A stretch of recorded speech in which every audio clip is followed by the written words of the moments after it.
Nenore ni tam mar adek mar somo e skunde ma pacho ka koro dhi bedo kod ng'ikruok kaluwore kod ote mar riwruok mar jopuonj mano NAT kaachiel kod KUPPET kaachiel kod UWASU monyono kar tiende ni kochopo tarik 26 ma nyithindo onego bed ni yepe mar dweni to ok gibi bedo e skunde. Mano nyiso ni jopuonjre ok bi yudo thuolo mar chako somgi e wang' sa. Mano po nono ni sirikal ok owuok oko mar mondo mi odonjre wachno kendo chungo ng'anyo ma bende koro sani jopuonj olando ni biro timore chakre tarik 26.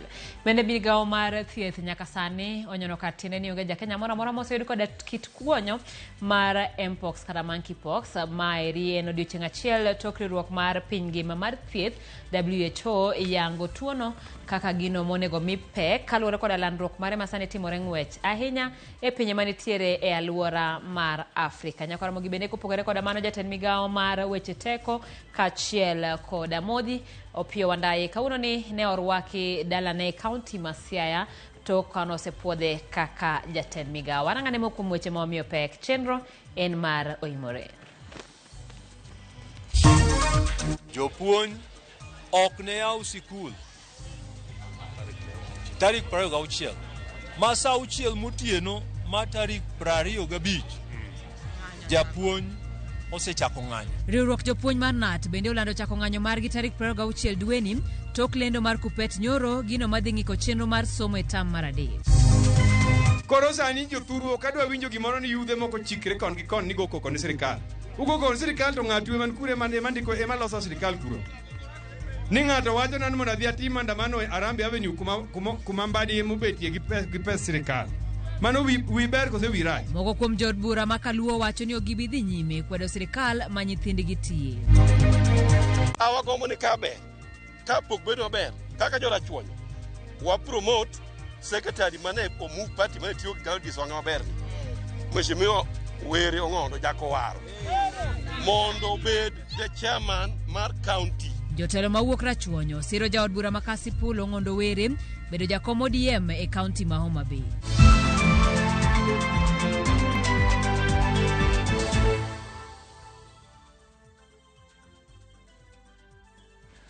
Nyakaramogi onyalo tudore na bawa marote machuok mainari adek auchiel nono bende yudwa kanye mbui mar Facebook achiel kachiel wayudore mbui mar YouTube wayudore kanye mbui mar Instagram kachiel koda mbui mar X ma Ramogi TV nyinga Simfrozo Kinda kajaloko marwa en Elizabeth Otieno. Chenro mag somo e pacho ka kidek bedo gi chochni tam mar adek mar somo ma higani tok riwruok mar jopuonj mar NAT bende chiwo notis mar bago ng'anyo ka giywak ni sirikal kokalo e duol mandiko jopuonj e tich TSC oserem chopo dwachgi. Ma timore ndalo achiel kende tok riwruok mar jopuonj mar KUPPET bende chiwo notis margi mar bago ng'anyo. Ka riwruog jotije mbalariany mar UWASU bende obwogo bago ng'anyo ka piny owacho kowinjo ywakgi mar chulo sara margi mapok ochul. Joyce Oduor gi ler mathoth. Liet mar bago ng'anyo koro medo jimbore e kin jopuonje ma pachoka e seche ma odong' mana juma achiel kende to iyawo skunde tam mar adek mar somo. Odiochieng' ma kawuono riwruok mar jopuonj mar NAT kokalo kuom jagoro margi maduong' Colin Soyu bende ochiwo ne duol mandiko jopuonje tich TSC notis mar ndalo 7 mar bago ng'anyo. Oyuo wacho ni notis margi biro rumo sa 6 otieno tarik 25 kendo ka chopo kinyi mar wuok tich tarik 26 dweni to onge japuonj moro amora mabiro dhi yawo skul mondo opuonja. Awuono jo NEC oyango ni mondo achiw notis mar ng'anyo. Wandiko notis watero ka TSC manyiso ni ng'anyo nitie. Jopuonj ok ne yaw sikul tarik 26 ma sa 6 motieno ma tarik 25 japuonj osechako ng'anyo. Wale ng'anyo e utegi ma ka piny ru en ng'anyo mochiek. Koloso bang' romo mar kuku maduong' mar NAT, Oyuo wacho ni TSC oserem chopo dwaro maggi moriwo chopo kare winjruok mane gichuo e kokgi mar higa mar 2021-2025, chiwo negi okumba mar thieth makare, choro e ngas mar lemo jopuonj, ndiko e tich e yo mongirore jopuonje mag skunde sekondar madundo kod chwalo e bengi omenda mag hola ma ing'ado e osach jopuonja. Promotions mag jopuonj 130 manotimo interview moko osetimo didek ding'wen to promotion onge to loan ni kichulo tichule bank mane kawe loan niwach igole misachi. En gima lich ni dweche koro dhi abich Teacher Service Commission ong'ado pesa mar japuonj nene payslip to kotere bank.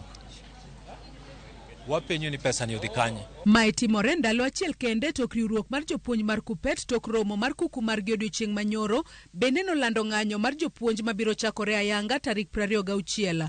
Jagoro maduong' mar KUPPET Akelo Misori nowacho ni nyaka gisun piny owacho ochop kare dwaro maggi.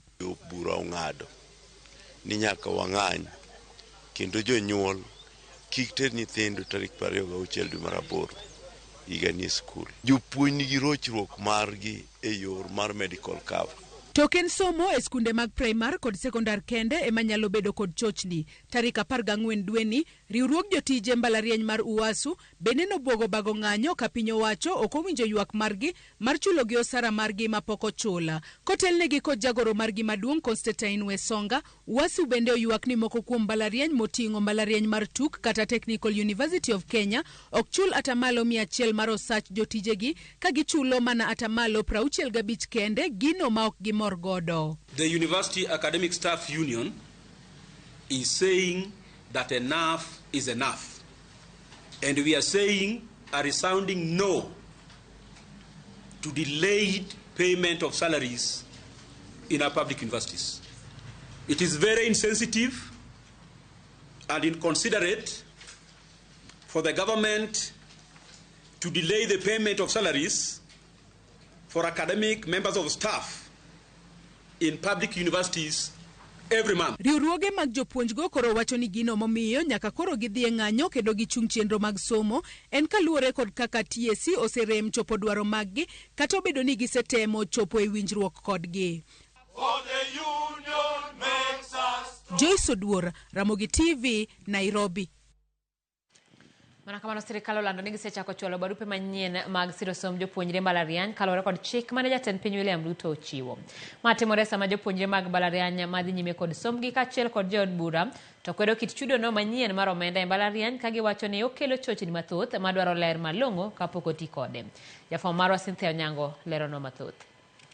Piny owacho ogolo barupe manyien mag kit chudo ne siro somb jopuonjre mag mbalariany tok ywak wuok e wi chenro no mar sir. I wish to confirm that we have implemented your directive that all universities release the new fee structure letters stipulating only the household contribution towards the total cost of the degree programs. Over 125,000 students have so far applied, and out of this 100,080 specific letters have been issued to the students as of this afternoon. Paro ma opogore bende imedo chwal koa kuom jopuonjre kaachiel kod jood bura ma oramo ni kit chudo manyien mar mbalariany no ok gidwar. The young people are shocked that you have refused to drop the new funding model of college and university education, which is forcing them to drop out of college. This obsession he has that he has now to collapse the old funding model for our universities and bring a new model. And now he has created a whole total confusion. Our children are getting depressed because they don't even know whether they are going to report to school tomorrow. What is this whole obsession of new things? Jopuonjre ywak ni sirikal okaso korgi kit chudo manyien ka jonyuol kod jopuonjre madonjo e mbalariany to pok ong'eyo ler mar kit chudo ni. Moso jonyuol ok ong'eyo gini. Neno ka jonyuol nyaka sani ok giwinj new funding model ni en ang'o. Gidhi report Monday tarik 19 but nyaka sani gikia ni ang'a gidhi chulo. The exact school fee moningo wachul en mane ing'eyo. Koro wadwaro mana ler e gini nikech kaparowa to waparo ni it is a way ma jogi dwa kwalo godo pesa. nikech dak uketnwa godo e lera, ung'iswa ni gini tiyo kama to kama e kaka wadhi time. Jopuonjre gi bende umedo kwayo sirikal mondo ohore kendo chiwnegi ler mowinjore magiwacho ni dipo ka okonyogi e kinde timo andika margi e chenro ni. Wan dwaro system mayot tiyogo, nikech majority of the people, ji mang'eny ok ni gikia ni gini dhi mbele. Ging'eyo ni gini dhi mbele, to kaka itiyo gi system ni, gikia ng'ato kia ni gigi apply now, ng'ato kia ni gigi apply now, apply nade. Awakwani sirikal koyie jodwa manie bura, an awuoyo gi mbunge ne Otiende Amollo, yie ukonywa nikech jowa onge konyruok sani. Un ema unyalo dhi od bura kacha tuchungi, nikech wabunge nigi nguvu mang'eny momigi jopiny molo japiny himself. Inen ok wanyal biro offices, ji te ok nyal thurwa uyo madala mondo bi offices Nairobi ka mondo dhi occupy mondo ji tete. No, it cannot happen. Wan kokuketonwa gini e lera to wan kaka Gen Z wabro mana dok e ndara, nikech why not? You are trying to paralyze our education. So this is our future. You know, you're playing with our future. To ok wabi mano. Bende gimedo soko chenro mag sirikal magiwacho ni leny gi oko to iyo wichore kendo onge ber moro amora. To Kenya ka wang'e magik moko mit mane kalatas. Sami ndiko gi misomo nigi e media koro kaka sani gimit ndi kendo gineno madonjo. Pesa ni dhi kol kany. Ywak gibiro kata bed ni jopuonjre manyien madonjo e mbalariany to goro oland mondo okaw barupe gi manyien kochakore wuok tich juma manyien. Penjo en ni bende barupe gi dhi duoko penjo e wi weche ma jopuonjre gi jonyuol ni godo. E kinde ma jopuonjre ma pacho kae mayande otimo penj medo timo ikruok mondo giriwre kod mbalariany kendo jonyuol gi medo manyo omenda koni gi koni mondo kony nyithigi odog e sikul. Jopuonjre mane mbalariany koro kwayo sirikal ni mondo tem matek kendo ket ler malong'o e wach kit chudo manyien madhi mbele sani mondo kony giwinjo ni gino en ang'o. Cynthia Onyango, Ramogi TV. Erokamano nya Cynthia, nyakoromogi bende kana chako nalero ni koluore koda kit guonyo ma iluongo ni monkeypox ma bende sani koro mako oganda mathoth e gwenge mopogore opogore. Odiochieng' manyoro riwruok mar thieth e piny ngima World Health Organization kaachiel koda Africa CDC motelo ne weche mag thieth e pinje mag Afrika ne olando ni tuono sani koro landore ng'wech, omiyo gi e kinde ni en gino manyalo kelo hinyruok e ngima dhano kendo onego kawe kata nego miye pek moloyo. Kata kamano migawo mar thieth e pacho ka ogolo ote mar yango ni nyaka sani piny Kenya onge jatuo moro amora moseyud koda tuono mar monkeypox. Kata kamano migawo lero ni giseketo ikruok makare mar neno ni gibedo akicha ponono ni nitiere ng'at minyalo yud koda tuono e pacho kae. Migawo mar thieth wacho ni giseikore ka girido apedha e gwenge ma pacho ka. Bende centers mag pimo oseikore ka jolony marango landruok mar mpox bende koro oseket e yo makare. Kawadhi nyime kanyo en ni migawo mar thieth bende wacho ni giketo ikruok ka migawo no dhi nyime gi chiwo lipode ma kinde ka kinde ne jochiw thieth e wi fwenyo joma nyalo bedo ni kod mpox kod ote e wi tiego oganda e wi tuo mar monkeypox kaachiel koda kaka inyalo geng'e. Nyakoromogi mano en ikruok ma migawo mar thieth nitiere godo. Kabende koro jopiny ikwayo mondo oluok lwetegi kod sabun gi pi maler seche duto. Bende ikwayo jopiny mondo oti kod sanitizer kinde ka kinde kaachiel koda bedo mabor kod ng'at moro amora mantiere kod ranyisi ni nyalo bedo ni oseyudo tuo mar mpox. Bende jotuo ikwayo mondo oum adhonde kendo girwak abuog rombe e kinde ma gidhi bedo e kind ji. Kabende jotuo ikwayo mondo gitem matek mar neno ni ok gidhi kama oganda ochokore mang'eny. Kabende gie sani wacho ni piny ma bende koro landruok mar kit guonyo ni omako ahinya en pinyno mar DRC Congo. Kopogore koda mano, jod bura mag oganda Luo singo mar siro lwedo sirikal mar jatend piny William Ruto kendo weyo chenro mag luongo ng'anyo bang' jatend piny William Ruto gwelo yawuotgi e sirikal mare. Jad bura ma Lego Usonga Samuel Atandi okwayo oganda Luo mondo osir lwedo sirikal kaka yo mar yudo dongruok. Wandai oduoko erokamano jatend piny William Ruto kod ogayo mar ODM Raila Odinga kuom miye thuolo mar bedo jatend migawo ka osingo mar tudo stima e gwenge ma Kaluo kod Kenya mangima. Chris Owino nigi maler. Jombe ariyo kende tok josiasa mag duond bura mag ODM donjo e piny owacho mar Kenya Kwanza. Moko kuom josiasa mag duond bura mag ODM mawuok e oganda Luo owuok oko mar siro sirikal ka giloso e kinde nyasi mar duoko erokamano kaluwore kod gwelo mar James Opiyo Wandayi kaka jatend migawo mar teko e kar chung' od bura ma Ugunja. Jood bura go wacho ni onge ka ginyalo kwedo sirikal ma yowuot gitiye. Na wacho ni sirikal rach mana kionge kionge sirikal to sirikal rach. To kisedonjo sirikal to sirikal ber. Akianu winja. Jadi moyie koda. Sama sirikal ng'ati onge magi wacho gi magi loso kanyo kia. Dong mano sirikal rach. Koro sani jothuru kadwa winjo gimoro ni yudhe moko chikre kon gi kon ni go koko ni sirikal. Ugo kon sirikal to ng'atu man kure man mandiko ema loso sirikal kuro. Ni ng'ato wacho nan mondo adhi atim maandamano e Harambee Avenue kuma mbadi mobetie gi pes sirikal. Mano wi ber kose wi rach. Peso luoro koko joluo peso luoro koko. Onagi telo luoro koko. Kikugo e koko ugunjaka. Jagoro mongirore e migawo mar arita Dr. Raymond Omolo mabende oyuoro e nyasi makamano okwayo oganda luo mondo osir lwedo piny owacho mar Kenya Kwanza. Kupenjo josiasa manika ni onge ng'ama go siasa ma gombo ne ok bedo e sirikal kata loso sirikal. Kawuono koro wan gi yawuotwa gi nyiwa manie sirikal. Gima duong' mwanyalo timo negi en ni wabog tiendgi lo. Maka gidhi wacho weche mathurwa ka Nairobi, to gik magi wachogo chalo gi kido mwanyiso kaka oganda. So watemuru matek ni weche makoro ne wan godo chien ka koro bed ni waketo kande. Kata kamano, negi kwayo Opiyo Wandayi mondo tiko lemo makamano mar neno ni gwenge duto mag oganda luo oyudo teko mar stima. Giyuak ni oganda luo osedong' chien e weche mag stima ka ipimo kod gwenge mamoko e pacho kae. I sit in the Committee of Energy. I know a lot of things that have happened. But you have an opportunity to help our people. If you go to Central Province, majority of constituencies are at 92% in terms of electricity coverage. If you come to Siaya, we are at 66% in terms of coverage. In fact, in Siaya, it is only Ugunja and Game that have a marginal coverage at 72%.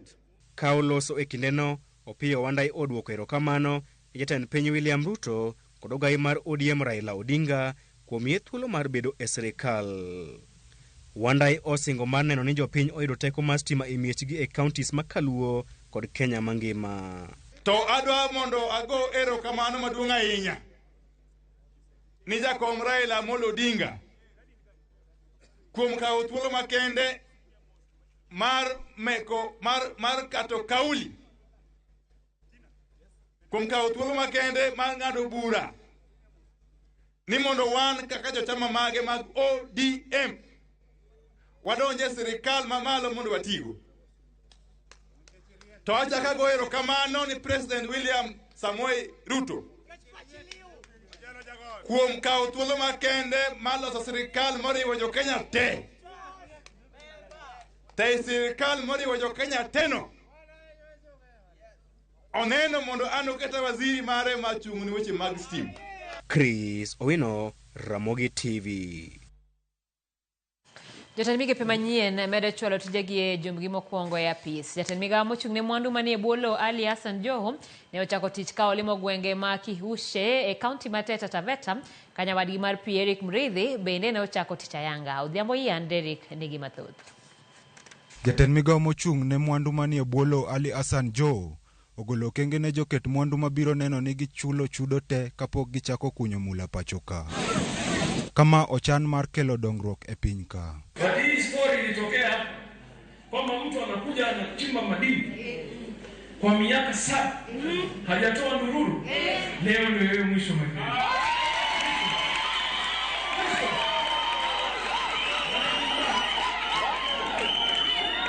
In fact, I want to say this.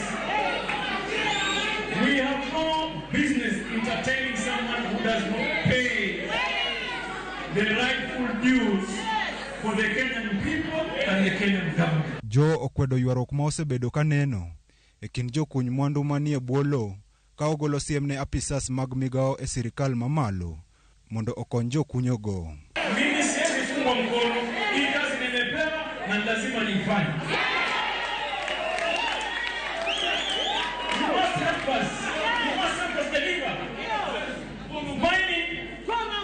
iko na opportunity kubwa.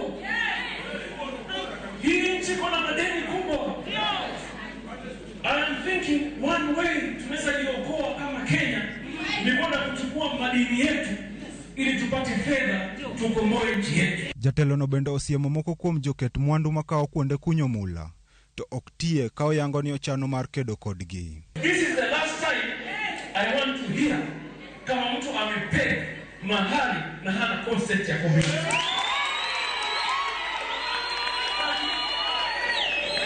Na nasema hivi kwa sababu you are denying us as a country an opportunity to gain free, kupata faida katika madini.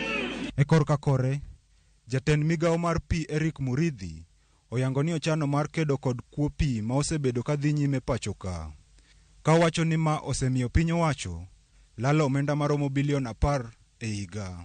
And I'm also planning to hold meetings of all CEOs under the parastatals and their directors and also their leadership in different portfolios to pass the message that non-revenue water, which now stands at almost 43%, has to be reduced to like 20%. Annually, we lose more than 10 billion in non-revenue water as a country. This is the same investment being done by approximately the same by the national government. So our net gain is zero. Muridhi okwayo governors ma counties mondo kony e kedo kod lal mayudore e tudruok pi ma ok opodh kod sirikal. So I'm calling on all the governors that are responsible for provision of last mile connectivity at the ground for us to reduce our non-revenue water. Jatelo no bendo yango ni ochano tiyo kod lony manyasani e migao no ka otiyo kanyakla kod board mabiro tayo ma.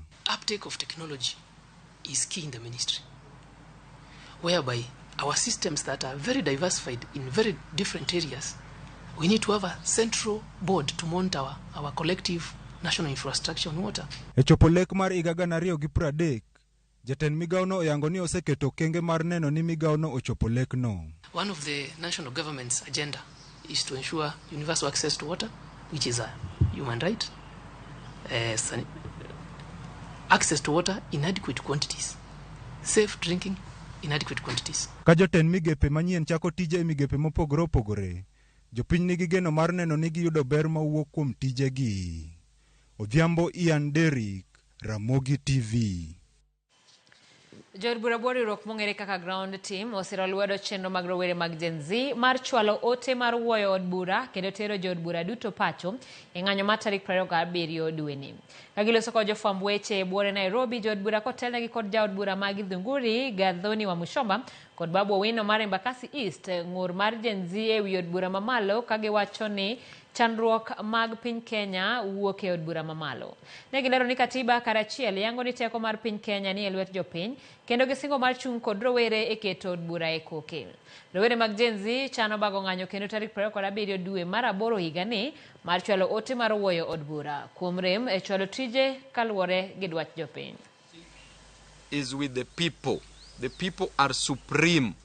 That supermajority in parliament is not a supermajority. It is an imaginary supermajority that is intended to achieve some selfish gains or ambitions. And therefore, one person with God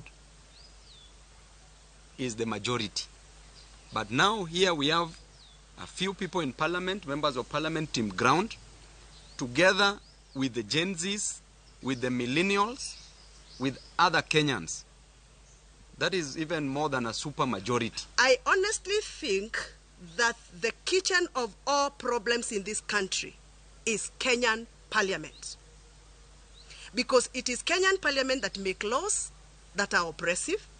It is Kenyan parliament that made the faulty, the unconstitutional, the irregular Finance Bill 2023 that has since now been thrown out by the courts. It is the same parliament that was attempting to make another irregular unconstitutional Finance Bill 2024, which the greatest people of Kenya rejected. It is the same parliament that is coming up with other laws like the livestock bill law, the privatization law that they made, and many other very oppressive laws. So if the Gen Zs feel that it is time for them to petition Parliament, they are welcome. It is within their right. And we will support them if we so feel they are doing the right thing. So we want to tell the young people of Kenya, we are with you. Sesa mar tele gwenge medo mienje wach laro kom mar ODM e county ma Homa Bay bang' moko kuom MCAs gi jotend ODM e gwenge mag Karachuonyo wuok oko ka siro jaod bura ma Kasipul Ong'ondo Were e lemono. Jotelogo wacho ni lemono onego odhi ne oganda jo Rachuonyo. Ali Abich nigi mathoth. Wach laro lemo mar jakom duond bura mar ODM e county ma Homa Bay chal ka gima pod ok bi kwe nyaka chieng' moro tend duond bura no go lendo e wi ng'ama koro kawo kom no man bang' ka moko kuom MCAs gi jokanyo mag ODM mauke kuonde chung'ute buche adek maloso gwenge mag Rachuonyo kamoting'o kar chund bura ma Kasipul, Kabondo Kasipul kod mano ma Karachuonyo wuok oko motegno ka siro jad bura ma Kasipul Ong'ondo Were mondo kawo kom no. Spika od bura mar county ma Homa Bay Julius Gaya mane otelo ne kweth no wacho ni kom no onego dhi ne gwenge mag Rachuonyo kendo gisiro motegno Ong'ondo Were mondo kaw lemo no ka giwacho ne gwenge mag Milambo kamoting'o kar chund bura mar Angwe, Homa Bay Town, kar chund bura mar Ndhewa, Suba North kod Suba South ni kod lemo mopogore madito mage mako. Governor Amilambo, Chairperson, National Chairperson ma party Amilambo, Minister in charge of Treasury Amilambo,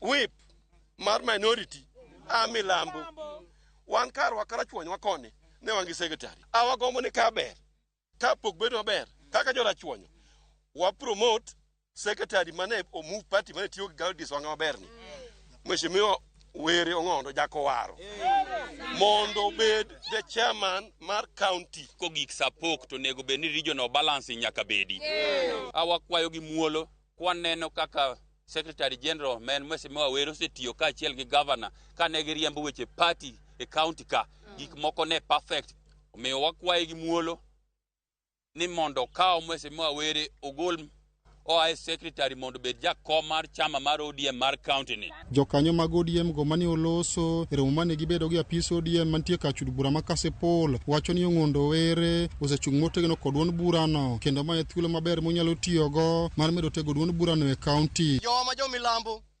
umbende unena nena kikubed nyang'ande awakwayo ni weuru mondo kom modong' mathin no mar kom mar chama mar county wayie wamisa Charles Ong'ondo Were. En ng'ama king'iyo kibire constituency mare tibiro yudo ka oketo jo chama moriere kabisa.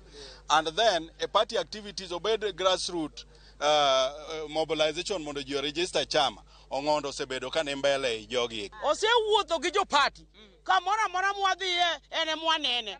To jomo biro sani madwaro kom adwa nyisou nyocho kwaneu. Gwenge mag Rachuonyo sani koni kod ji adek malaro lemo achiel no bang' ka jaod bura mar county ma Homa Bay Joyce Osogo gi jaod bura ma Karachuonyo Adipo Kuome bende ne osenyiso dwaro margi ne kom no. Moko kuom jokanyo mag ODM e kar chund bura ma Karachuonyo bende oramo ni jaod bura margi Adipo Kuome ema koro romo kod lemo no kaluwore gi chung' motegno mosebedo ga duond bura no. Ni Homa Bay County odong' nono kama ne nyawang'ayo rito ng'ama jaratiro kendo motegno kendo majachir en mana Honorable Adipo Wuono Kuome.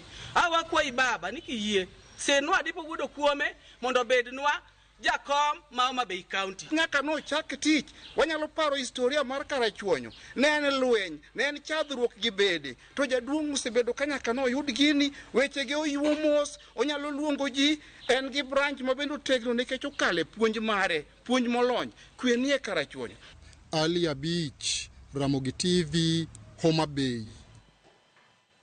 Ero kamana nya Ali Abich mane report mabede tero wa yueyo mokwongo chenro en maro imore sa deg deka prario kod abirio aneno kanyo ka ote omoloka sirikal otim gima jopuonj dwaro nyithindwa odhi skul.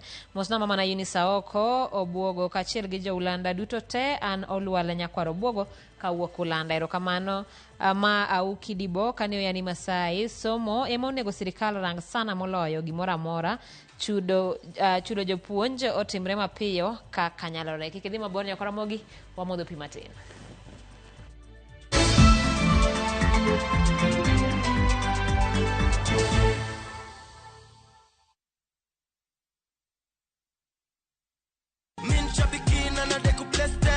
jackpot ilikuwa ni timu 15 na Mungu akasaidia nikapata 13. Hii pesa ambaye nimeshida nitaklia madeni zangu na still niongeze stock kidogo. Shabiki imenisort. Bonuses nazo ni no.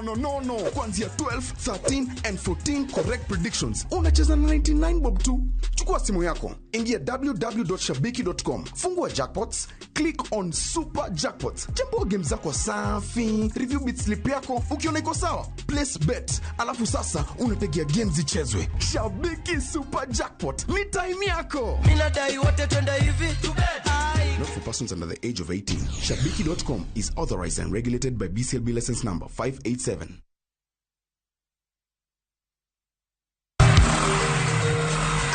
Migori County ne wasingo nu kendo singo and gowi. Ani singo and gowi Wan Kakaramogi FM wasebedo para manyime mar chiwo puonj mowinjore ne oganda wa gi dongruok kokalo e tija piko. Emomiyo ticha bita ni kapar kona uchiedu maraboro iganisiendi Ramogi FM Kilonia Pico Summit 2024 temi chopchon elap mawendo bus park irom gi jolony koda kweth mabiro geri kami puonj ewi dongruok kokalo e tija piko.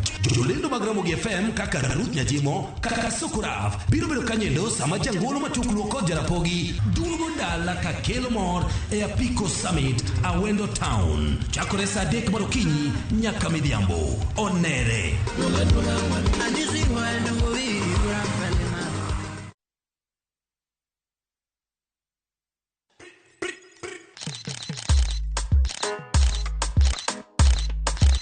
Rewind and come back again, Selector. Nostalgia is the name of the game. Join me, Anita Mbuya Damiano and Terry Mikamba every afternoon from 1 to 4 p.m. on The Rewind. Hot 96.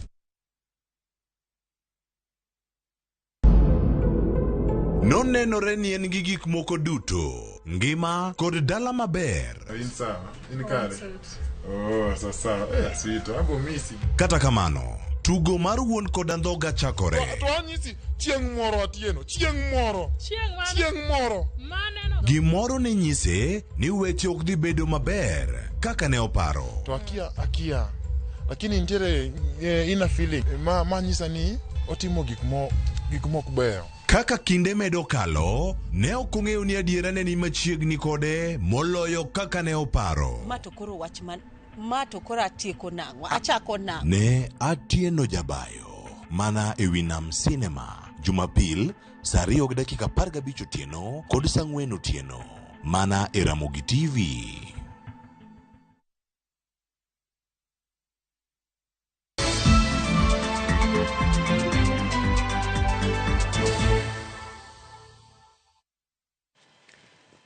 Machiegni kendo piny owacho singo maneno ne gichwalo gige thieth moromo kendo makare ute thieth mag counties kaka yorno mar siro dongruok kokalo kuom tend loch gwenge. Magi ne owacho e kinde mane jagoro mongirore e migawo mar loch gwenge Teresia Mbaika oyawo ayanga kar thieth mar mine gi nyithindo e osuptal ma Papo Nditi e sub county ma Nyakach. Mbaika ne oten kod jotelo ma Kisumu kamoting'o gavana Anyang' Nyong'o, jalupne Matthews Owili, MCA Vincent Obuya kaachiel kod jotend migawo kata jotelo e migawo mag thieth mag county no. Oyango ni chenro makamagi kelo yot e ngima jopiny e yore mag yudo thieth, wach mane osir kod gavana ma Kisumu Anyang' Nyong'o kod jopiny makono. This facility will not only enhance the quality of care available to our residents, but also reduce the need for families to travel long distance to access specialized medical services. This facility represents hope, progress, and a brighter future for mothers, children, and families in this region. We have recorded significant progress in maternal and child health indicators over time, and yet we continue to face the stark reality that many women, children, and adolescents still suffer from preventable conditions. It is a reminder that we must sustain our efforts to bridge gaps in access to quality reproductive, maternal, newborn, child, and adolescent health. The county collaboratively sought to increase the capacity of Papo Nditi to serve more women and offer more specialized maternal services, therefore minimizing referrals to Jaramogi Oginga Odinga Teaching and Referral Hospital in Kisumu and other facilities. Nyocha ne ka mondwa nyuol to samoro nitie complication ka nyamre oseteo motame koka ni ori tere Kisumu dhako ni thoyo wang'ayo kata kapok ochopo Kisumu. Omiyo we are so grateful. Kambi mar Media Services kokalo nyakalondo mar Ramogi obago romo mar ariyo mar jo apiko ma otisi kaka Apiko Summit. Nyasi ni mane obagi boma ma Awendo e kaunti ma Migori ne ochiwo thuolo mar puonj ne joriemb boda boda e yore mag geng'o masiche mag apaya. Jojuma miyowa mathoth.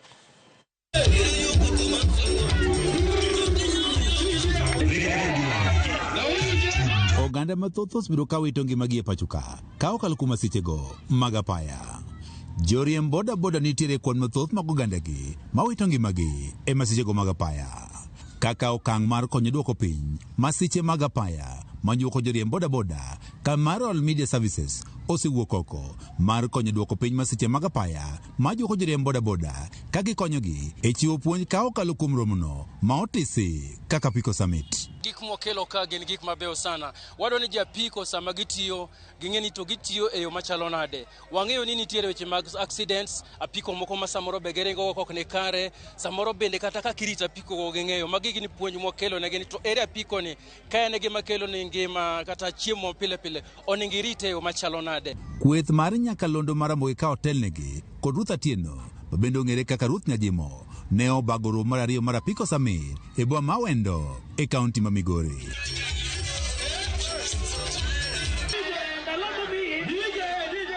Wang'iyo ni kaka japiko nostewe gi awe lwet nono maonge ng'ama ne dewogi. Wadwani wawuo kodgi e Kenya mangima. Ahinya king'iyo e gwenge mag Nyanza. Bende in gi insurance, in gi gik midwaro duto teko, so in mana jalma ochako riemba apiko gokinyi to ka odhiambo ting'o ji mage joma kelo accident. Koro mago gin puonj ma wakelo. Romoni babede ne osir korwoge ma opogore ma oting'o Kupa, osiptal mar Oasis, Credo Fasta, piny owacho mar kaunti ma Migori kod mamoko ne ochiwo tiegruok ni joriemb boda boda e kaunti ma Migori.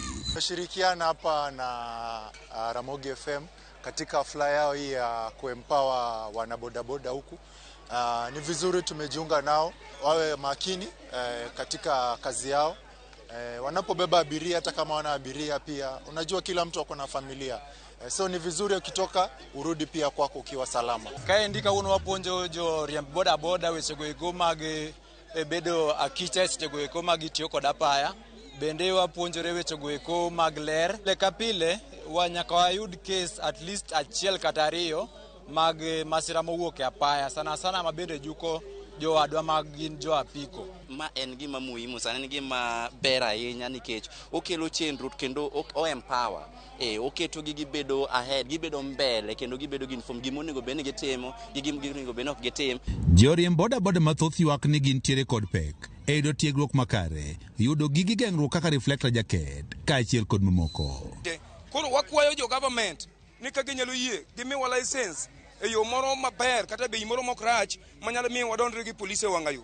Mano gik midhieri maneno kwa kale ahinya kaka jo pikipiki. Wadwaro ni mondo gikonywa mondo jo pikipiki obed gi chenro maber kata wayud driving license mabende wan wawegi ni tawne wasechako. Kendo ne wakwayo jo county government mondo migi kawe joge wa moko mondo gichulnwa pesa ma ginyalo mondo wabed gi chenro maber mar kowariembe ndara ka. Problem mosebedo bende kaluwore gi weche mag boda boda, wang'eyo ni gite ok gin gi reflectors, to nitie ma county government osetimo mondo mi moko yudi, to wang'eyo ni piny tek. An seche moko jo boda boda wan nyaka gi matimo gimoro miluongo ni squad, ng'ato miye mana no riemb matin bang' oyude kata mana siling 100 kendi odok godo ot. Ng'ata ilano samoro kata mana pesa madonyiewo godo reflector ok osebedo. Joriemb boda boda jiwo mondo korit chikego mag apaya mondo kik giyudi masichego mag apaya kendo gibedi kod okumba mar thieth manyalo konyogi e yudo thieth mapiyo piyo. Jojuma, Ramogi TV, Migori.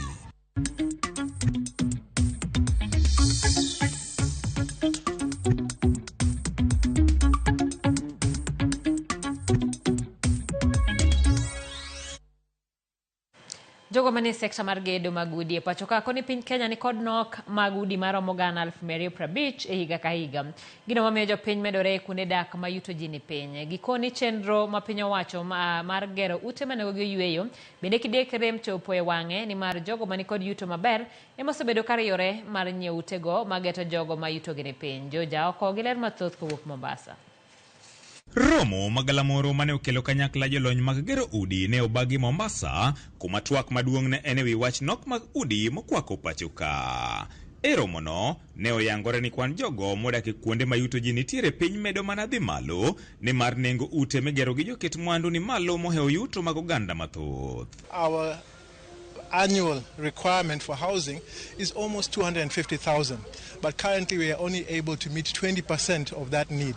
And so with a shortfall about 200,000, and again with the increase in terms of urbanization of about 4.5%, we have an increase of about 500,000 people on an annual basis which are straining the cities. We are not producing enough houses as a country, basically. As a country, we are not producing enough houses. And the houses that are being produced is by the private sector. And the private sector does it for profit. So therefore they are very expensive.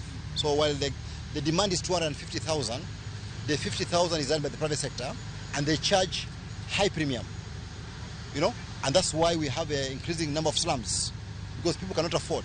Ne bende oyangore ni midhiero motamore rume pacho ka mar ute mogere ruombore piny en nikech funde maonge kod lony masani ohonore tije gedo. Ma gikone timore nikech moko kuom weg udi oluoro garama mag gedo miyo gimanyo jogo manengo gi ni piny to ok lu yo moriere kata tiyo gi gigo mowinjore e gedo mekgi. The problem we have a very big number of bad fundis and untrained fundis. I think there's a statistic that almost 7 in 10 fundis train themselves on the job. They are not taken through professional training. So what can be done is for us to start embracing good practice, and that's what I'm saying, professionalizing the industry. It's probably the most unprofessional industry. House is not just the four walls. A house is about infrastructure, it's about connectivity, it's about sanitation, it's about dignity, and really the affordable housing program that is run by the State Department of Housing and Urban Development is key to ensure that we move people from living in abject poverty and slum dwelling conditions into what we call dignified housing. Magi timore sechegi ma piny owacho pod ni kod geno ni chenro mar gero ute manengogi ogonyore ema dhi tieko midhiero mar nok mag udi e pacho ka. The best model is whereby you have got low interest rates and very long repayment period.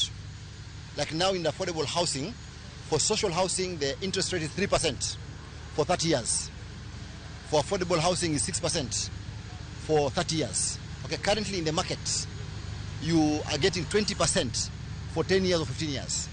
So even if it's a 3-bedroom house in the market today, that is costing 3 million, our own house that we are building as affordable housing for 3 million, you'll have to pay something like 70,000 shillings per month. No majority of Kenyans cannot. So George Aoko, Ramogi TV, Mombasa. Joale chiro ma Moroni mayudore e kar chung'od bura ma Moroni koro wuok oko kata wuok tung mosuo kod 10 county ma Kisumu kalore kod chal mar chiro no magi wacho ni ok ber kod lwasi mar ohala. Jalogo wacho ni Jaorak mane omi tij gero chiro no ne otimo tich ma oyuothore bang' muonyo omenda makore lach gino makoro miyo koth donjo nyaka e chiro.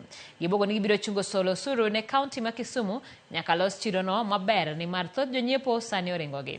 Moroni en achiel kuom bombe 5 mane oyang kod 10 Gavana Nyong'o ka moko 4 gin Maseno, Kombewa, Ahero kod Katito.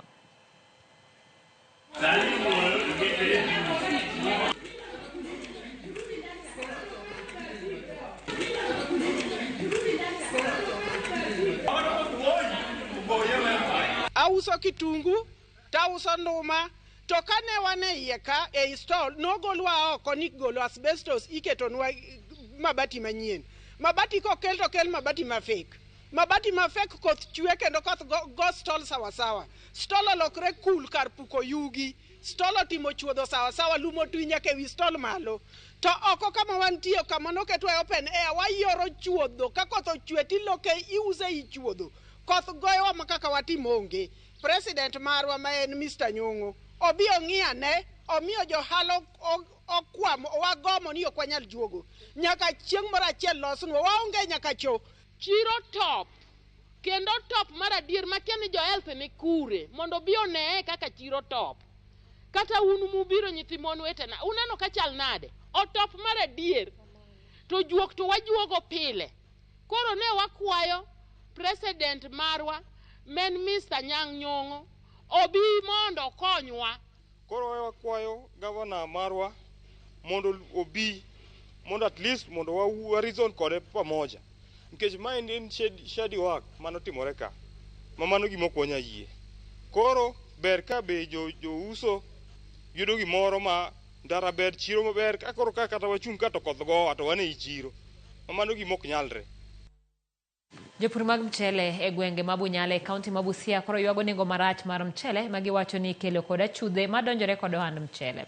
Achudhe gi mawachore ni wuok e piny mar Uganda oketogi giuso negi mchele kila achiel e nengo marach mar Sh35 kende.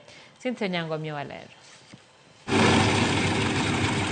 E puothegi mag ochele e gweng' ma Bunyala kaunti ma Busia, jopur kayo michendgi kowuok e puothe.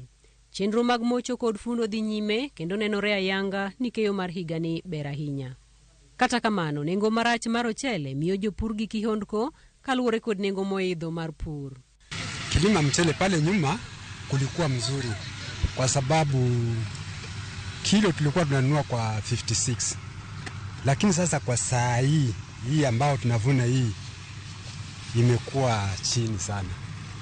Saa hizi tunanunua 35 kwa kilo ambapo gunia ni 22,800 na wakati ile tulikuwa tunachukua gunia kwa 4,000. Kaluwore kod koso bedo kod kambi mar rego chele gwengegi, chiro moikore kendo malong'o ne jopur mag ochele osebedo matek yudo, gino momiyo achudhe mawuok e piny ma Uganda kawo thuolono kendo keto bechgi giwegi. Kama tungekuwa tunanunuliwa na Kenya, tungekuwa tumeongea na Kenya, hiyo bei ambao Waganda wanachukua nayo hawangechukua nayo. Ungenunua zaidi kwa sauri wakati wa saa kilo moja inaenda kwa shilingi 35. Jopur koro dwaro kambi mar rego chele mondo gerne gwenge ma Bunyala mondo konygi yudo chiro kendo medo nengo mar ochele. The national government through National Cereals and Produce Board and KNTC should as well respond effectively so at least we alleviate the pain of the farmer having to count losses out of rice production. Lal ma jopur oyudo miyo giluoro magiwacho ni dipoka ochunogi mondo giwe pur mar ochele magiwacho ni nengo ni malo kendo gisani eka achiel osechopo siling maloyo 70,000 loso.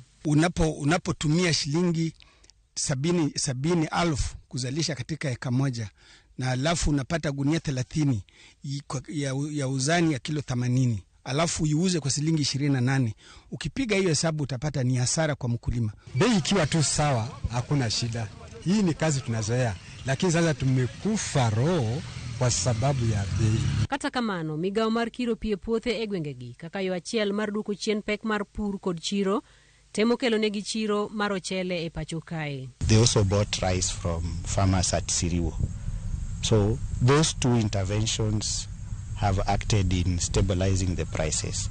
It's only that if it's a one-off system, then the prices will be dictated by the forces of demand and supply. So as NIA, the functions that are not our core mandate, we assist the farmers and we link them to the right institution that is offering that function. Meneja mar migao no e gweng' ma Bunyala, Peter Oriwo, wacho ni koso chiro en midhiro maduong' mahinyo jopur mag ochele e gwengegi. Cynthia Onyango, Ramogi TV.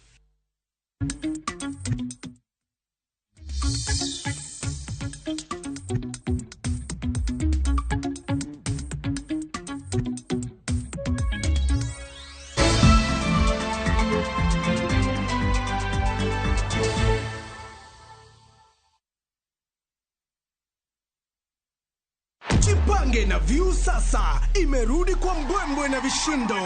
Jipange leo kwa nafasi ya kujishindia mamilioni ya pesa. Jipange ushinde na View sasa. Bonyeza star 487 star 3 hash. Weka 50 bob tu upate content na pointi 50 za kuingia kwenye draw ya 50,000 kila siku, milioni 1 kila wiki na grand prize ya milioni 3. Jibambe na content nyingi zaidi uongeze chances zako za kushinda. Jipange na View sasa. Weka 50 bob tu na huenda ukajishindia 50,000 kila siku, milioni 1 kila wiki na grand prize ya milioni 3.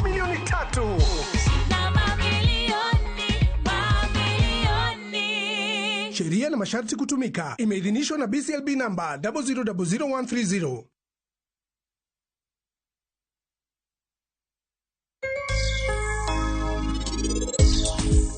To deny you, all of my blessings are divine. Oh, when I look around, oh, online.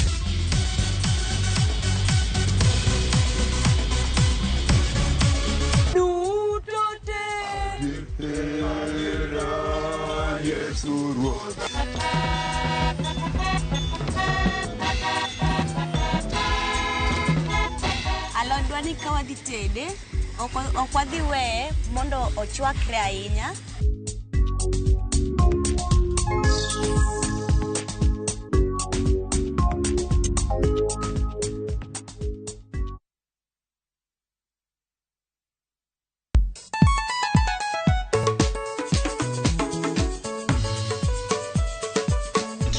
Teacher Beach kocha kore sangwen wakelo ni ngoma mobedo pay design makare Ramogi TV biro kanyakla kachiel kod Ramogi Radio kama bende Stima Riwo Record P Yonja wauntie kikubedo mabori kwa mgenye nkech kai ekumi yudo gik mamit kabisa Ramogi Night Disco Maintain your position. Idi udakanyoke ka fire gudi local instrumental. Wawachuni kete manaka. Teacher Beach ka Teacher Beach sangwen otieno.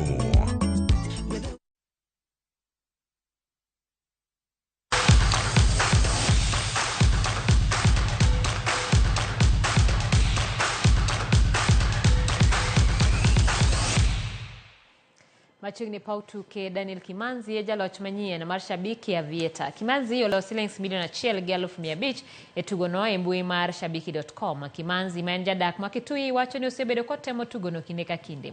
Nonyiso mor mare en kod minode ko wacho ni ngimagi koro lokre kaluwore gi loch makamano. Olero ni gisega yudo silings 500 e kinde mokalo. Gino mano miye mijingo e dhi nyime kod tugono. Nibo. Shambiki ya Vieta nilikuwa nasikia watu wanacheza wanaongea tu wakisema hiyo kitu hakuna mahali yeze endea. Nilianza kucheza na pesa kidogo nikimprove kidogo nilikuwa nakula tu natoa nafanya kazi zangu lakini mpaka saa hii ndo nimefika pale nikakula pesa mzuri yenye inaweza nisaidia. Niko na furaha sana sababu najua hii pesa itaenda kunisaidia sana pamoja na familia yangu. Niko na watoto shule, nitalipia fee. Biashara yangu ya construction pia huwa inahitaji pesa mingi. Hii itaniboost kiasi kikavito na pia nitaendeleza mambo zingine zangu. Jokanyoma club mar team mar cricket Masia doro ne pinyo wacho mar county no omigisir mowinjore mondo gibed gi yote tayo tukegi. Kocha mar team no Joseph Oduor wacho ni osebedo ka ojwangi maonge sir mag sebedo kage yudo kowuok e county. Kano loso Gombe Komolo Primary School kama ne gibage romo mar jumbe ariyo motudore gi weche cricket. Romo mano sir kod Cricket Kenya giwacho ni skunde mathoth nigi siso mar tugo cricket makmana ni oinga biro kalore gi onge mar sir mowinjore. Kocha wadgi Griffin Somondi bende nobedo gi paro makamano. Nyithindo sang'eyo cricket gima koro tek en ni koro equipment tin to joma dwaro tugo to ng'eny. Tugo koro nitie ground to wasa travel nyaka Kakamega motugo gi timbe moko kod Vihiga.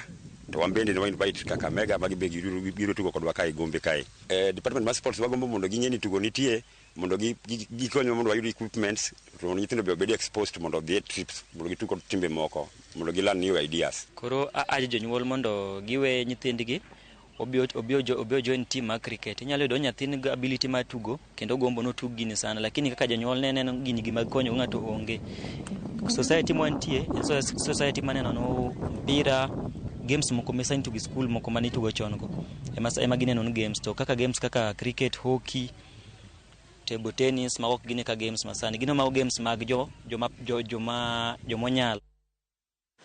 Gavana ma Nairobi Johnson Sakaja orumo gi joloch mag tuke adhula mag skunde sekondari pacho ka. Highway High School team no ikore ne limbe madara 11 e piny Romania. Sakaja no pakanya team no kosingone ge ni sirikal county ma Nairobi biro miyo gi sir duto magidwaro. Team no nyocha oloyo Musingu gode 3-2 kokalo picha choma. Tielo mar 12 final mar sekondari ma nyocha timore Kisii. Loch makamano omiyo rwak team ne piem madhi timore piny Romania. Senior team is in Musingu headed to. There are 6 drivers. Then we also have regional. You will get training of the highest level, and you will also have some friendly games, but only friendly games. You don't have to compete. You don't have to win. You're just there to absorb, to learn, and to enjoy yourself. I'm very happy for you guys. Mjibambe. Kila kitu imelipiwa, ndege imelipiwa, manguo pia zinakam, si ndio? I want to assure you whatever you require, I am here to support. Sawa sawa.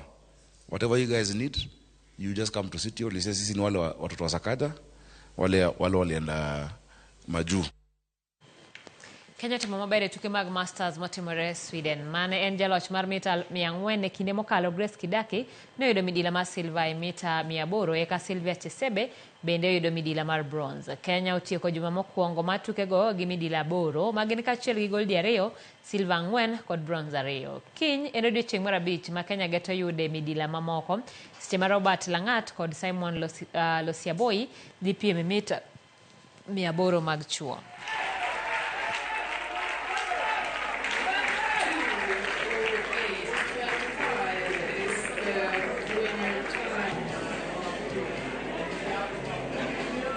Nashukuru Mungu nimeweza kuchukua fedha. Haikuwa rahisi, lakini ninashukuru Mungu. At least nimeweza kumanage nikamaliza position 2 and I'm happy for the silver that I've brought home. Haijakuwa rahisi. Na wengine walikuwa wamekuja wanataka kupita. Si rahisi na wazazi wale wanapenda kuambia watoto, mimi nilikuwa nakimbia, karibuni Masters. Masters ndio yetu sasa.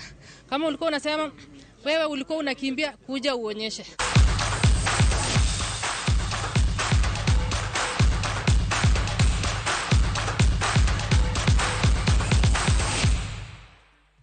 Nyokaramogi gikanyado ni mondo mi okoro watiek chenro maro imereno kada Jackie Nyarmodi orona ote kanyo wacho ni anyis ne jonyuol kik madh fees ko wacho ni broad-based government ni nyalo kolof kata tieko ng'anyo ma jopuonj ochano. Bende wacho ni monda mos ne generation alpha moro ma en go iluongo ni Evelyn Esther aka Okus Lady. Mano mos mowuok Ramogi TV. Wote machera Ramogi TV mewa wino janabi kano yani Masaya kwa nyamita oriuregi wandai mondo gimiwa stima Nyakaramogi aneno kasama ya wawango kendo gikanyo adwa ni mondo mi walor chenro maro imore aneno kanyo ka DJ Kolo koro ikore ne chenro mar Ramogi Night adwa ni mondo mi amigi thuolo moromo. Kao kamano erokamano kuom bedo kodwa e chenro ni duto chakruok nyaka giko. Nyinga Simfrozo Kinda, jaloko marwa en Elizabeth Otieno.